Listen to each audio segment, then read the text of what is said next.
All right, online video. What does the future hold? We're going to talk about the convergence of TV and something called the internet. Coming up.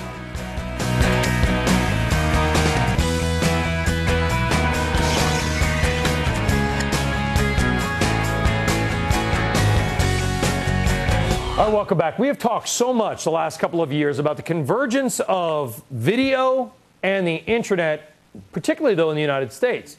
But guess what? It is not just a trend happening here. It is happening around the world. And one of the leading companies that does it for companies, MediaMerx. Joining us now is the CEO of the company, Tejpaul Bhatia. And MediaMerx helps companies, telecom and media companies, provide online video around the world. Tej, good to meet you. Thanks for coming in. Thanks for having me, Robert. All right, so you guys are only outside the United States right now. Yeah, we work with companies in the U.S. that are looking to reach audiences outside of the U.S. Okay, so if I'm media company X here and I want to show something to an audience in Panama, I'd hire you guys. Sure. And what would you do for me? Yeah, so the basic conception, I think, for people who haven't worked on international new media efforts is that once you stick something on the internet, it's global. It's the World Wide Web.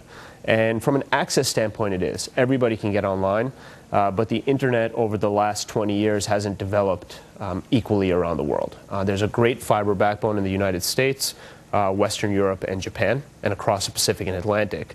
But South America, Middle East, Eastern Europe, Asia, and Africa have major infrastructure problems. And anybody who's traveling they're looking to Wi-Fi. It's just too hard, too difficult, too expensive to lay fiber there. Exactly. It's very similar to the telephone emergence in international markets where wireless leapfrogged. Well, how does that, is that good though? I mean, people say, well, that's the future. But I understand also the bandwidth speeds are a lot more slow. So how do you, than fiber? So you have a couple of challenges. One is at the local level, you can use wireless. There's new technologies like WiMAX coming out. 3G is getting better.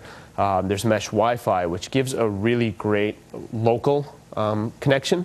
The problem is countries overall in Africa, let's say, or South America, they're not as well connected to the rest of the internet.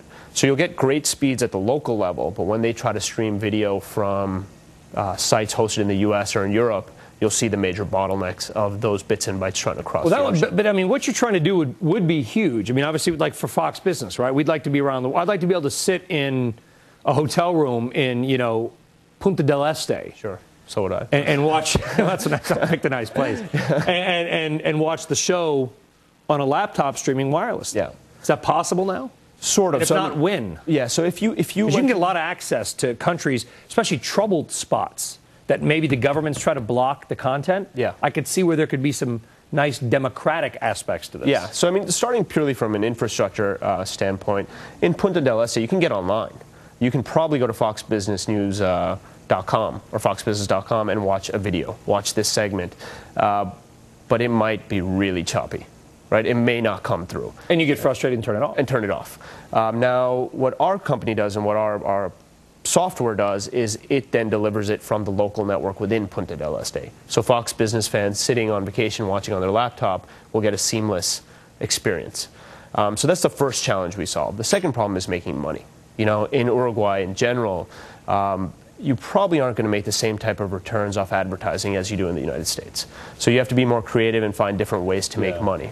And that's the second part of our platform is the business infrastructure. I know you helped build out ESPN 360 and you worked with ESPN down in Latin America. Can people make money in online video, or is it just an add-on? Absolutely. To a pure network?